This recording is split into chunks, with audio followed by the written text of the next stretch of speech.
So I just have to come to grips that there will be no separating me of who I am as a person and me being a business owner of a professional organizing service. I cannot separate the two.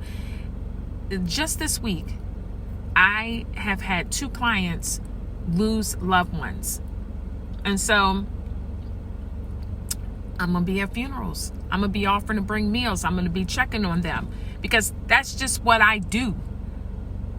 If I have a client that has a trauma and I'm involved due to me helping them organize, then I'm going to be following up with them and checking on them.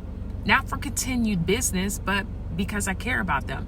I just care about my clients. And if that's unprofessional, then I am going to be running an unprofessional, professional organizing business because I can't separate the two.